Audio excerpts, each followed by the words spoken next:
Un hombre descendía de Jerusalén a Jericó y cayó en manos de ladrones, los cuales le despojaron e hiriéndole se fueron, dejándole medio muerto. Aconteció que descendió un sacerdote por aquel camino y viéndole pasó de largo.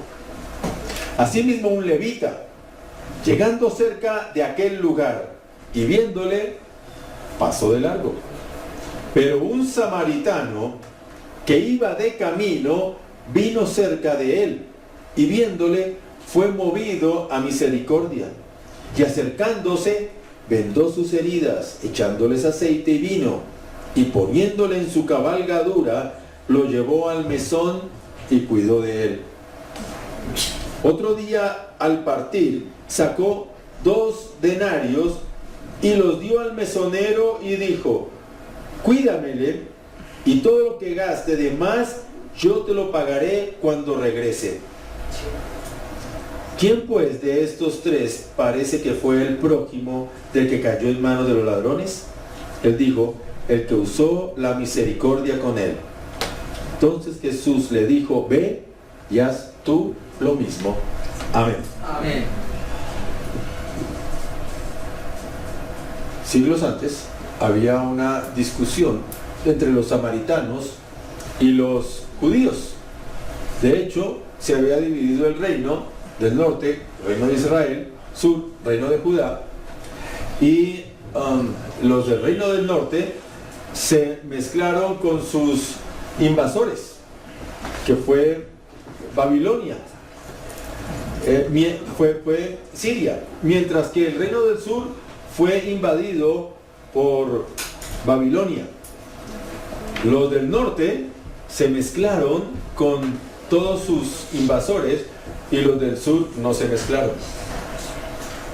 Acuérdense que habían 10 tribus en el norte y 2 tribus en el sur.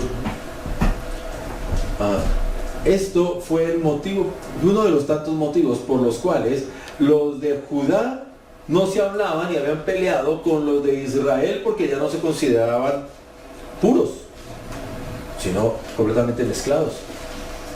Y los de el norte, o sea, los de Israel, dijeron: nosotros no tenemos por qué ir hasta Jerusalén a adorar. Entonces montaron su propio templo y adoraban allá, en Gerizim. Y por último, los judíos del sur, los de Judá y Benjamín, que fueron las 2 tribus que se quedaron en el sur, ellos consideraban a Moisés como un profeta, observaban la ley y la Torá, pero también escuchaban el Talmud, que es la tradición oral judía, y a los profetas y a los libros. Entonces, toda la Torá era el manual de vida de ellos, mientras que los del norte solamente creían en Moisés y observaban la Torá, pero el resto no. Entonces eso creó una fuerte división, tanto así que los samaritanos ni siquiera podían pasar por Judá, y los de Judá tampoco se iban a Samaria. La tenían casada los 2. En ese contexto llega un fariseo o un intérprete de la ley, conocedor de toda la Torá, y le dice, y le hace una pregunta tremenda al Señor: ¿qué debo hacer para ganar la vida eterna? Esa es una pregunta que nos deberíamos hacer todos, ¿cierto? Delante del Señor, ¿yo qué debo hacer para ganarme la vida eterna?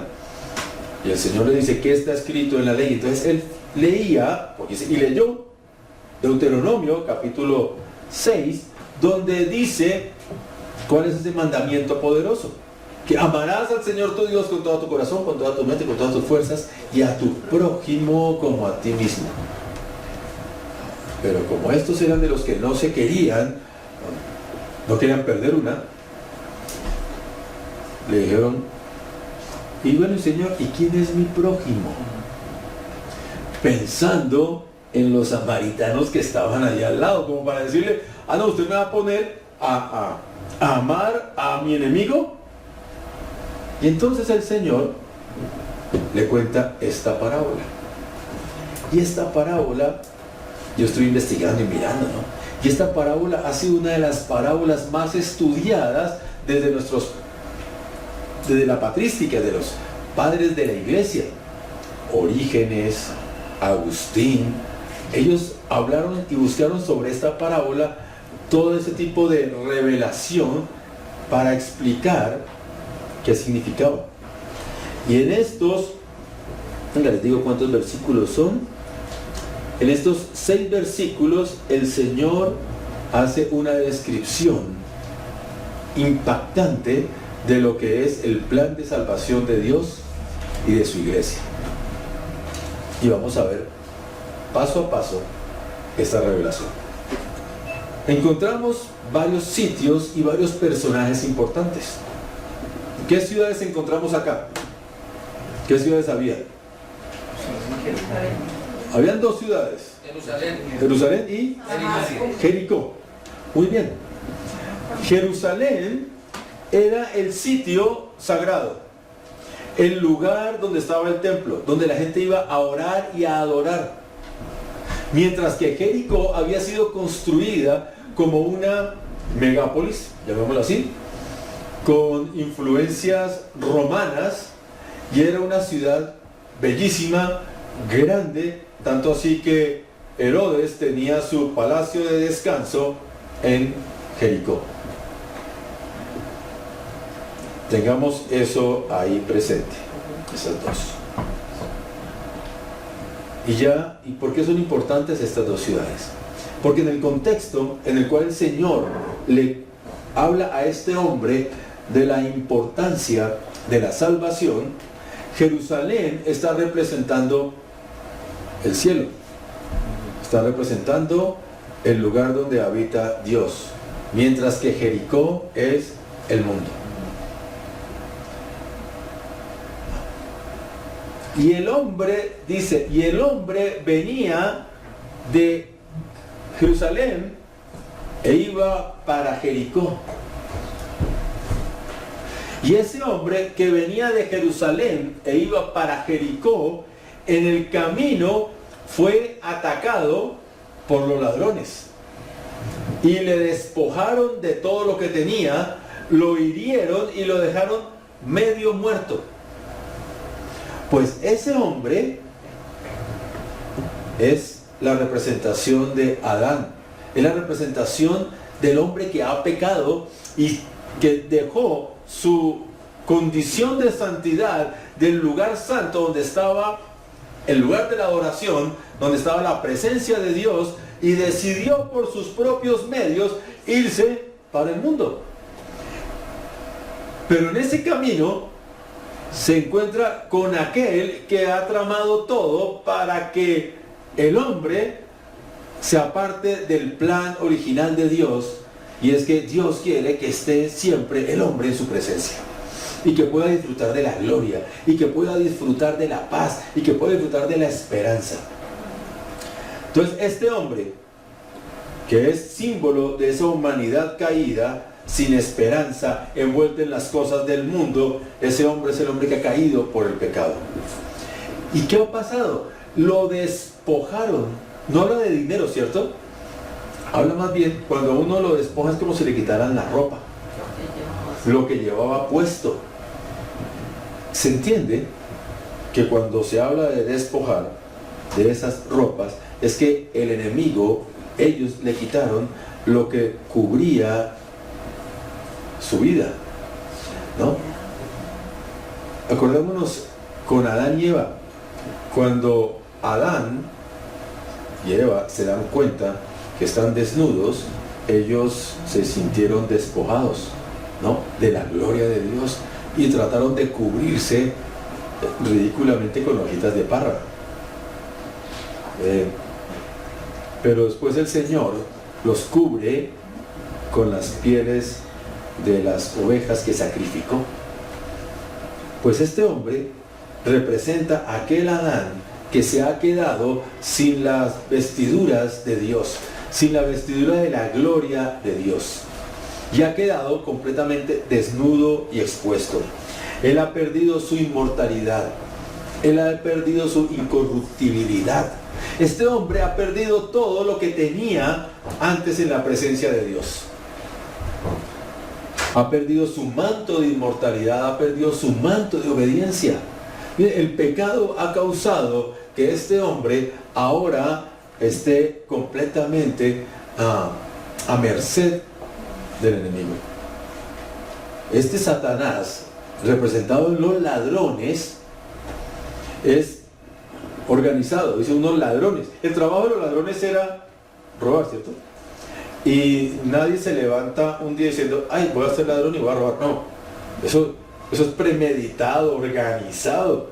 Pues así obra Satanás, organizadamente, estratégicamente, para despojarte de lo que Dios te ha dado. Y sutilmente. Ahora, ¿cuántos han sido víctimas de robo de celulares, de cosquilleo, que ni se dan cuenta? Estos llegan a robar y la gente no se da cuenta. Cuando llegan a buscar el celular, ay bendito, ¿dónde lo habré dejado? ¿Dónde lo habré dejado? En el bolsillo de un ladrón. Pues así hace el diablo. El diablo es tan sutil que tú no te das cuenta cuando estás empezando a perder la gloria de Dios, la presencia de Dios, cuando has empezado a perder la comunión con Dios. Porque el enemigo sutilmente te va robando ese manto de pureza, de inmortalidad, de incorruptibilidad, y te está hiriendo y atacando y dejándote desnudo. Has perdido esa gracia espiritual y te ha dejado como este hombre, golpeado, maltratado, herido, en la soledad. Nadie quiere ni ayudarle. A mí me parece tremendo cuando el libro de Romanos dice que la paga del pecado es muerte. Lo que uno menos quiere acercarse son muertos, ¿cierto? A mí me ha tocado ir a reconocer cada vez, y realmente eso no es una experiencia que uno invite a la familia, hey, vamos, te tengo el plan. No. Con los muertos este hombre estaba medio muerto, y uno puede entender al sacerdote y puede entender al levita, ¿no? Es que con los muertos no tiene nada que ver. Pues así te quiere Satanás. Quiere acabar tu vida de tal manera que no den ni ganas de acercarse a ti, a causa del pecado. Y este hombre, malherido, maltrecho, no podía ayudarse él mismo. Esa es la incapacidad del hombre de alcanzar la salvación por sus propias obras. Porque en la condición en la cual te deja el enemigo, de postración, de rechazo, de soledad, el hombre no es capaz de levantar la cabeza y por sus propios medios salvarse, ni sanarse. Pero esa es la obra del diablo.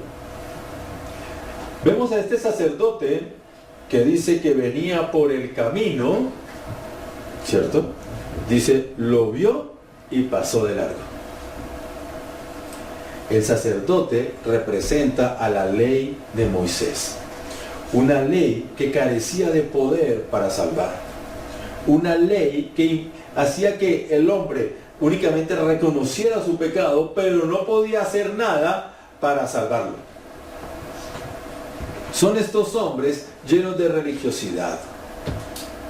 Tristemente, la iglesia del Señor está llena de hombres religiosos, fariseos de la época, que todavía imponen grandes cargas a las ovejas y que ellos no llevan, pero tampoco pueden llevar las personas.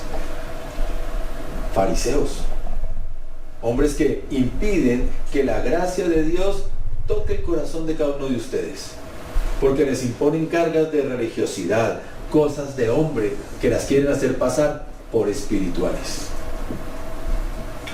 y se crean una cantidad de normas, leyes de hombres que hacen que tú cada vez veas menos gracia en la gracia de Dios. Una vez estábamos haciendo un entrenamiento de sembradores de iglesias, y parte de ese entrenamiento era, bueno, ustedes son los líderes de una iglesia, de una denominación, entonces van a diseñar requisitos de ingreso a su iglesia. Ustedes no se imaginan lo que la gente decía. ser mayor de edad, pensamientos puros, una cantidad de cosas. Haber asistido a la iglesia tanto tiempo, haber diezmado, haberse bautizado, porque eso es lo que han visto en sus iglesias. ¿Qué necesito? ¿Qué dijo el Señor acerca de su iglesia? ¿Quiénes pueden entrar a su iglesia, ser parte de la iglesia del Señor? Los que lo acepten como Señor. ¿Usted cree que yo soy el Señor? Siga, ya es de la iglesia. Y disfrute todo lo que yo le voy a dar, todas las bendiciones que tengo para usted, disfrute toda la gloria que le voy a dar, disfrute todo el poder y la autoridad que le voy a dar. Pero existen los fariseos, como este hombre, que creía que no puede hacer nada por el otro para salvar. Luego dice que pasó un levita. Son diferentes el levita y el sacerdote. El levita es el que se encargaba de las obras en el templo, era el que sacrificaba, ¿verdad? Entonces el sacerdote oraba por el becerro, por el sacrificio, y el levita le daba cuchillo. Pero este hombre dice que lo vio, se acercó, pero siguió de largo. Representa que los sacrificios tampoco salvan. Los sacrificios no salvan.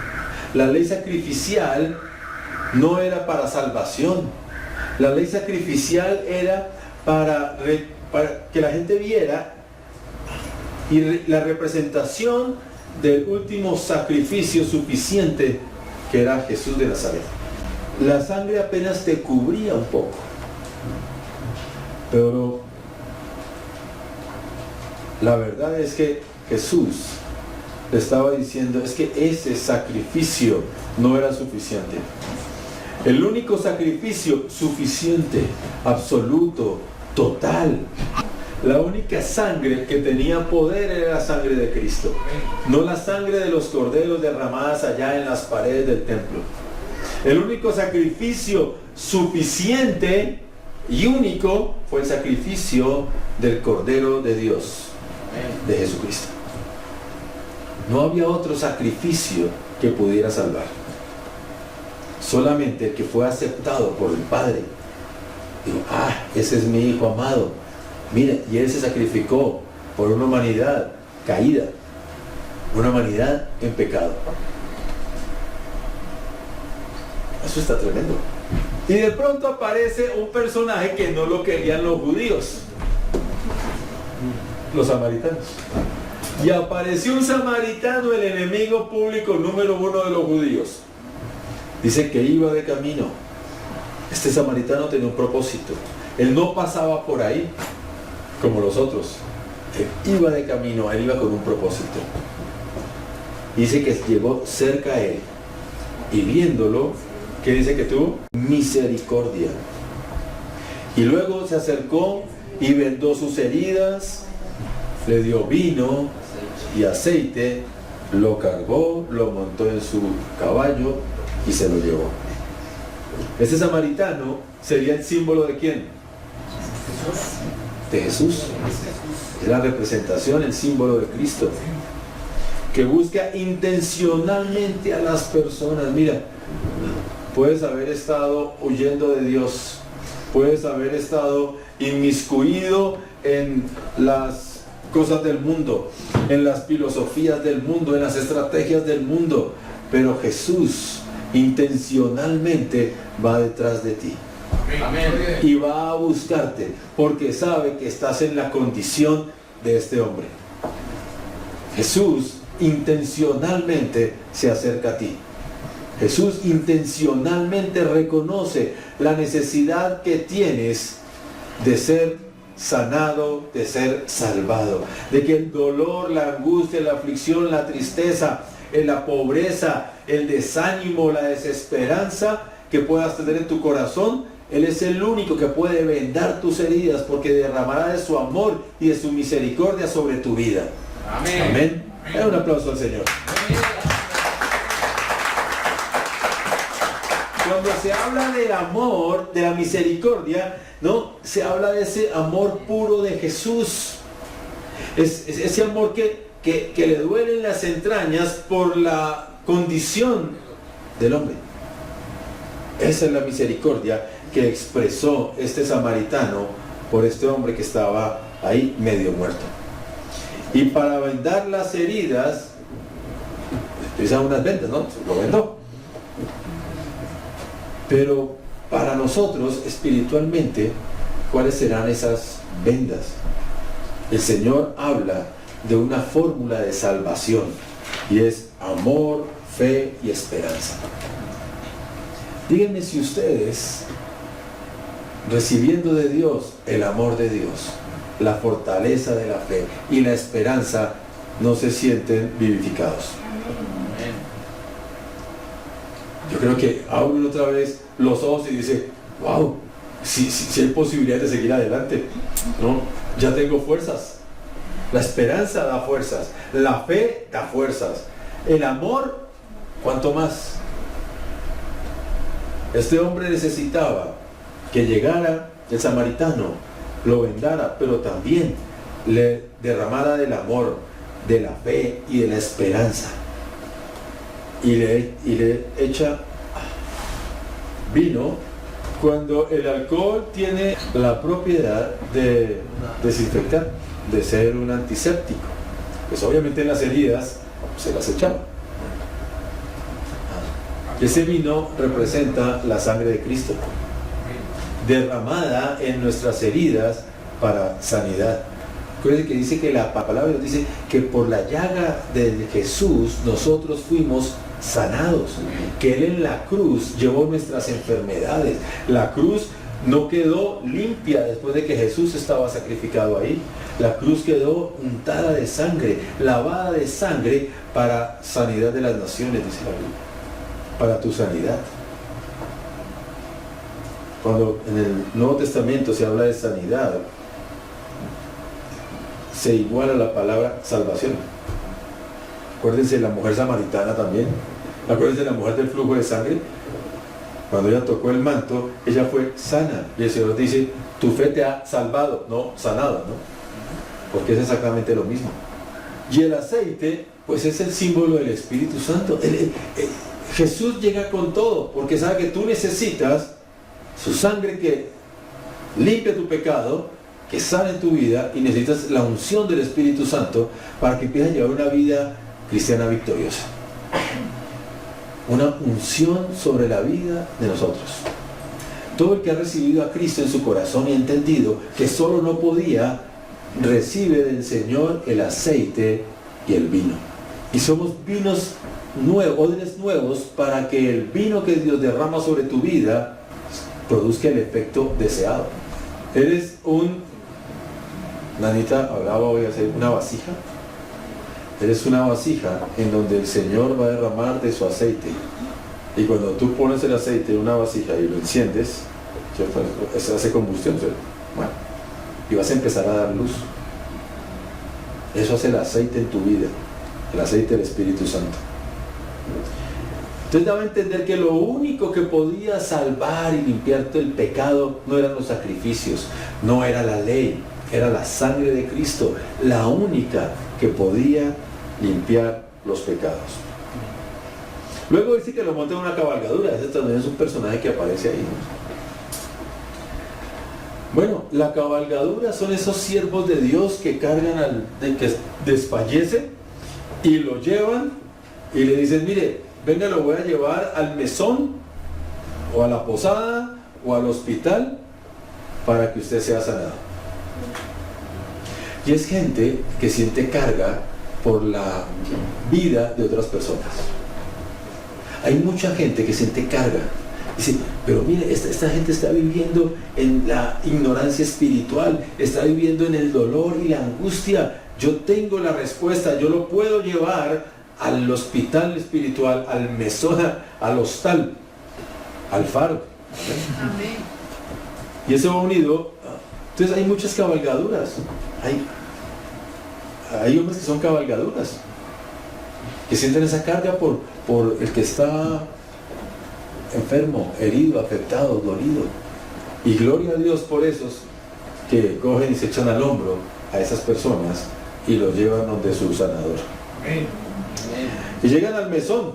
El mesón era un lugar público, ¿no? Un lugar donde la gente de paso venía, comía, bebía y reposaba para seguir. Pues ese mesón, el Señor trae la representación de que es su iglesia. Es el lugar donde mucha gente va porque necesita alimento, necesita cuidado, necesita refugio, necesita un lugar de paz, necesita un lugar de reposo.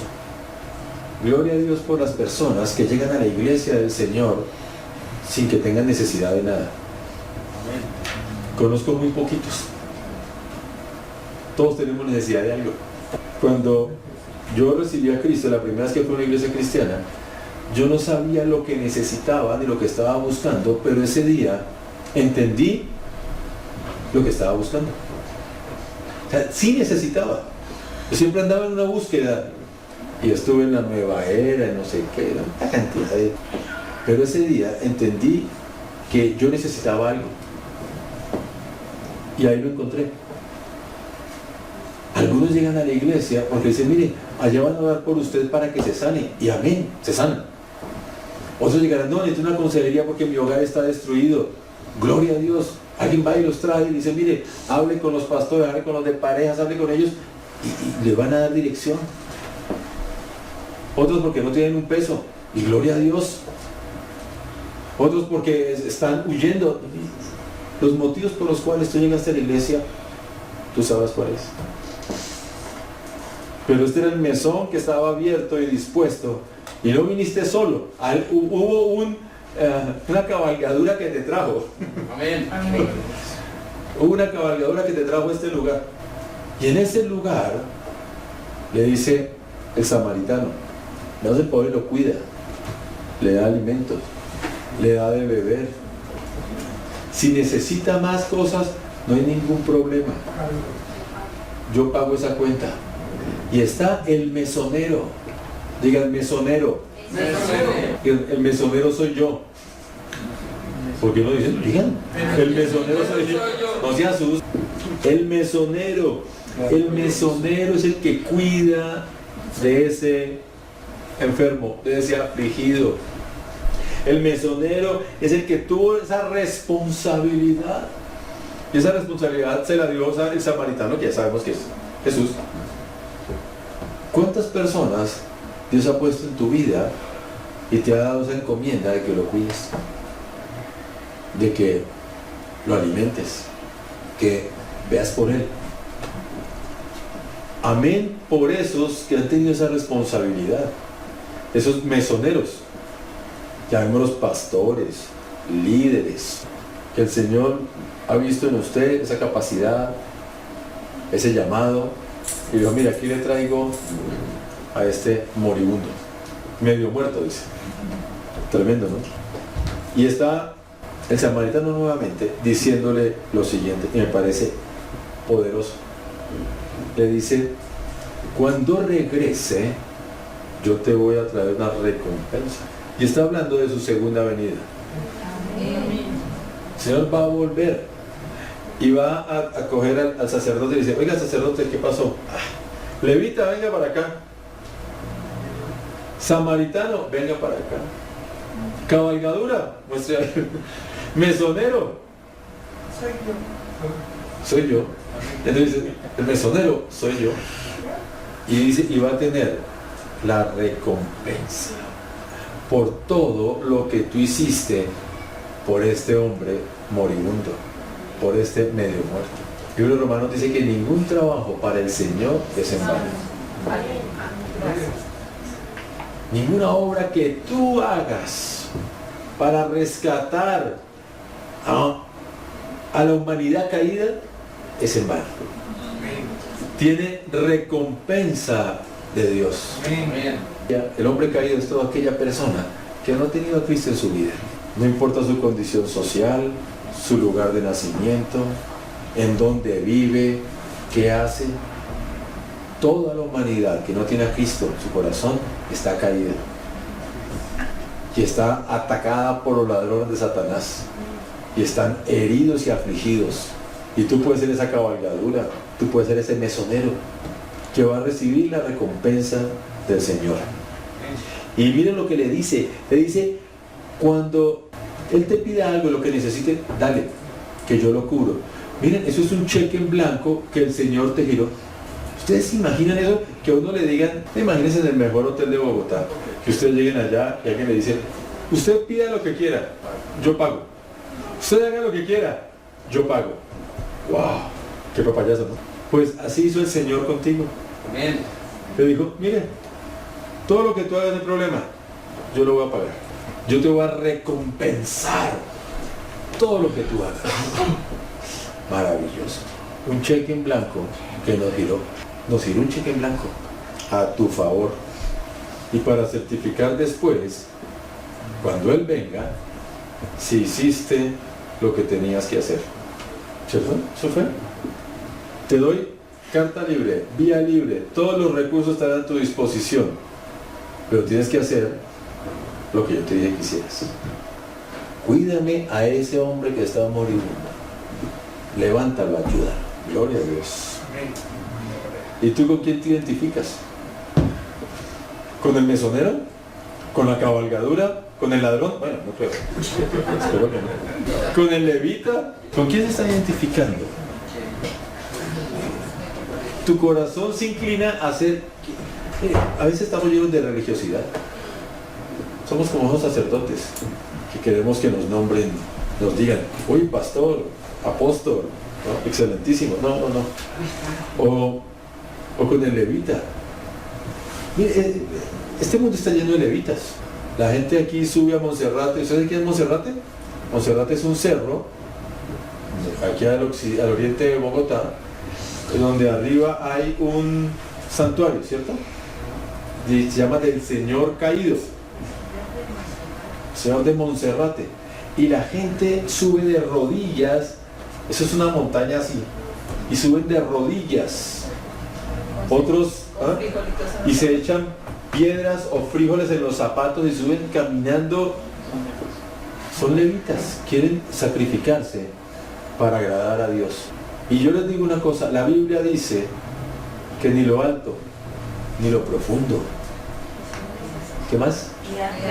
Ni ángeles, ni potestades, ni lo presente, ni lo porvenir, nos podrá separar del amor de Dios que es en Cristo Jesús. Tú no puedes hacer nada para que Dios te ame más, ni puedes hacer menos para que Dios te ame menos. Dios te ama, porque Dios es amor. Y nada de lo que tú hagas o dejes de hacer cambiará el grado de amor de Dios hacia ti. Nada. Pero tendremos recompensa de Dios cuando entendamos que amarás al Señor tu Dios, amarás a tu prójimo y te amarás a ti mismo. Cuando entendamos que todo esto gira alrededor del amor de Dios, entenderemos entonces cuál es el plan de salvación y tu propósito en esta vida. Amén. Necesitamos a Jesús. No podremos conocer el amor de Dios si no es a través de su Hijo. No podremos entender el plan de Dios para tu vida si no es a través de Jesús. No podrás sanar tus heridas, ni el dolor de tu corazón, ni la soledad que vives, si no es a través de Jesús. Amén. Él es nuestro sanador, nuestro salvador, nuestro protector, nuestro proveedor, nuestra luz, nuestra justicia, nuestro abogado. Él lo llena todo y en todo. No podrás seguir en pie si no es con Jesús. No podrás entender este mundo caótico si no es a través de Jesús. Y no podrás creer que tienes una vida victoriosa si no es a través de Jesús. Yo te invito entonces en esta noche a que entendamos que si no tenemos a Jesús en nuestras vidas, si no ponemos nuestras manos en Jesús, ese samaritano, nuestra vida estará siempre como la de este hombre, caído, despojado y herido.